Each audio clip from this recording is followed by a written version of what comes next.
What is your case against it and why? Against which thing?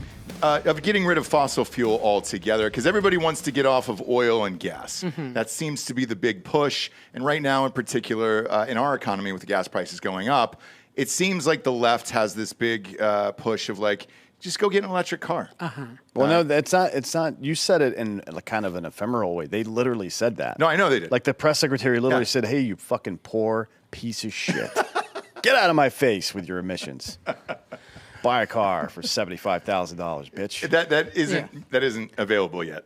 It won't be available for 2 more years. I don't know. But as far as the future is concerned, what do you genuinely think it is for somebody who hasn't read your book yet, for fossil fuel and what it's really going to be like? Because Dan says it's going to be fucking 10, 15 years down the road.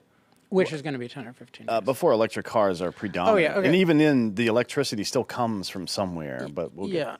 So maybe one way to think of it is we're told that our goal as a society and a world is to rapidly eliminate fossil fuel use. You know, the dominant goal that if you look at institutions, including corporations, governments around the world, they say we need to be net zero or carbon neutral by 2050. Mm-hmm. So that essentially means eliminating all of our fossil fuel use in the next, 27 and a half years. Right. And part of, when you bring up EVs, part of the way this is pitched is, you're just gonna drive a little bit of a different car. And maybe it'll be a little more expensive. But this is a total ruse, I mean, to put it charitably. If we rapidly eliminated fossil fuels in the way that is being advocated, you would not be driving, billions of people would be starving, the world would be the apocalypse. And this sounds weird because what we're told is the opposite. We're told that, well, if we continue using fossil fuels for the next 27 and a half years, then it's going to be the apocalypse, right? Because it's going to be so hot and the storms are going to get so much worse and the sea levels are going to get so high. We're just going to be overwhelmed and nothing will work. We can talk about why that's all wrong. But it's actually the opposite. It's that if you rapidly eliminate fossil fuels, which provide 80% of the world's energy and today are still growing, in a world that desperately needs more energy, 6 billion people in the world use an amount of energy that you and I would consider totally unacceptable. 3 billion of those people use less electricity than one of our refrigerators. A third of the world uses wood and animal dung for heating and cooking. So if you're talking about eliminating 80% of the world's energy that's growing in an energy-starved world where we have no evidence that there's any near-term replacement, that means what I call disempowering the whole world. So it means taking those of us who are wealthy and giving us far less of the energy that allows us to use machines to be productive and prosperous. And it means totally depriving billions of people of that opportunity. And the fact that it is apocalyptic is in evidence by the fact that we've tried to get about 1/20th of the way there through Europe's and America's policies. And what do we have? We have a global energy crisis and already starvation problems. About 6% of the cars here coming off the factory floor every year are EV, but that doesn't include the other cars that already exist, right? So it's like 1/20th of our driving capability is now EV. And then the idea was, okay, we're on the way here. Let's go ahead and cut these fossil fuels off. And within, 6 or 7 months, I think it was about 7 months is when the energy crisis started after that. Like, what the fuck are you thinking, dude? Yeah. Well, EVs are FFVs, right? So they're fossil fuel vehicles. Yep. This is actually the point that got me blocked on Twitter by Elon Musk, because I wrote this article in... That's a fun fact. I didn't know that about you. In Forbes, I think it was about 10 years ago, I wrote an article. It was complimentary. I said the Tesla Model S is a really good fossil fuel car. And the Tesla people didn't like that, even though I said it was a good car. But I just pointed out it's powered almost entirely by fossil fuels. And 80%. Yeah. Yeah, I mean, so we need to recognize that everything in the society is powered by fossil fuels, including the alternatives, because all of the alternatives involve a lot of transportation to make them, and fossil fuels dominate transportation. And they involve a lot of what's called industrial process heat, so very high levels of heat for industry, which is also dominated by fossil fuels. So just the fact is we do not have any promising rapid replacements. I mean, nothing close. The closest we have is nuclear, but interestingly, the same movement that's anti-fossil fuels has virtually criminalized nuclear. So I do believe that this anti-fossil fuel movement is bringing about a world that's as bad as they claim climate change will bring about. Now we're getting somewhere. No. Are you a climate change denier? I'm a climate change believer who recognizes that it's nothing resembling an existential threat. Yeah. So Dennis Miller always says, what, every 100 years, the Earth gets 1.5 degrees warmer. And he's like, what do we really give a shit if it's just, 1.5 degrees? Did he say that? Yeah. Good for him. Yeah. And he says, what do we really give a shit about the climate then, if that's what the case is? Well, that's a really interesting point. And I would say it's a great point because there's no reason to actually care that much if you're focused on human well-being, or what I would call human flourishing. Mm-hmm. But yet we treat it as the apocalypse. So to take that number 1.5 degrees. So 1.5 degrees, this is the number that's considered this magic, like numerological number that once we hit it, everything gets terrible. And then 2 degrees is just unbelievable, right? But we're already at 1 degree. So 1.5 degrees refers not to from now, but from pre-industrial time. So we've already warmed a degree. And what's happened? We have the best world ever.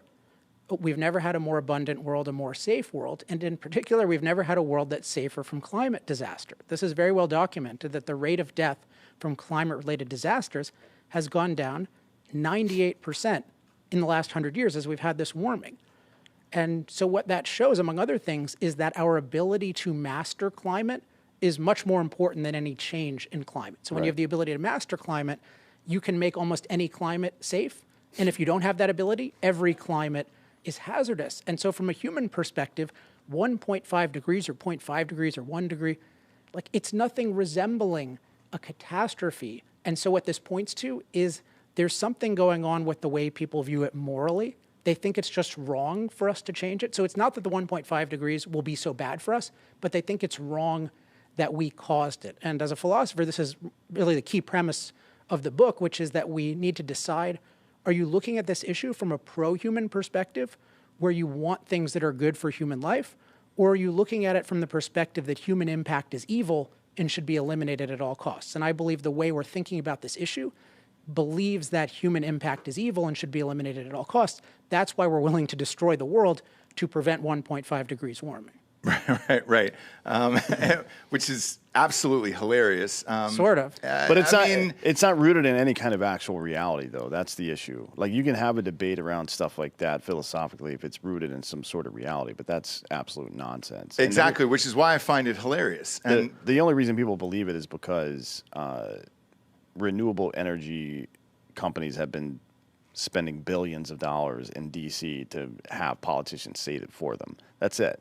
Like, this is the same. This is kind of like the inverse of the corn syrup bullshit in the 1950s, right? Before the 1950s, corn syrup was used to make pigs fatter before slaughter. That was is the only use for it, right?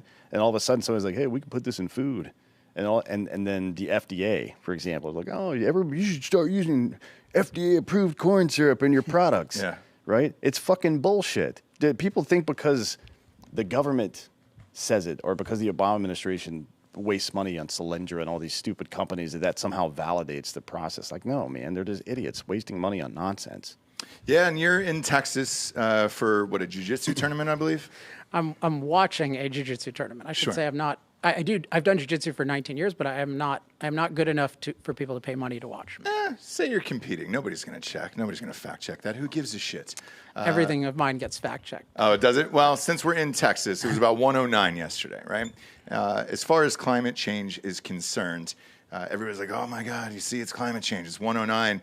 And then on the old television, you got the weatherman saying it hasn't been this hot since 1825. Mm-hmm. Well, clearly it was that hot 200 years ago, but 200 years ago, nobody was screaming about, climate change. Oh, it must be the climate change in 1825. So how big of a deal is it? Well, in a sense, they were screaming, not about we caused it, although people did believe that back then too, that kind of thing. But it was a crisis because you had no way to deal with it. Right. So right now, what's funny to me is everyone is afraid of global warming, and yet voluntary global warming is massively higher than the actual global warming. I mean, think about all the people who've moved from California to Austin. So I live in Laguna Beach, which is a really, really nice place this type of year. Gorgeous. And then I come to Austin, and comparatively it's hellish, and yet many of my friends from Orange County have moved here. So they've chosen just 10 degrees plus Celsius Way warming. more than that, homeboy. I Well, mean, Celsius. Celsius, okay. So, because usually the numbers, they're international, so they're Celsius. Okay, so they're choosing so much warmer. And why are they choosing it? Because it's an overall better experience, and because the ability to master climate is so significant. You can have these cooled buildings, you can have transportation. It's an amazing world we live in, and yet we're afraid of a changing climate. And I don't think it's just renewable energy industry, though they do promote a lot of bad thinking. I think it's really, we have this deep premise that our educational system has promoted that it's wrong for us to impact the world. That's why this idea of green is so big.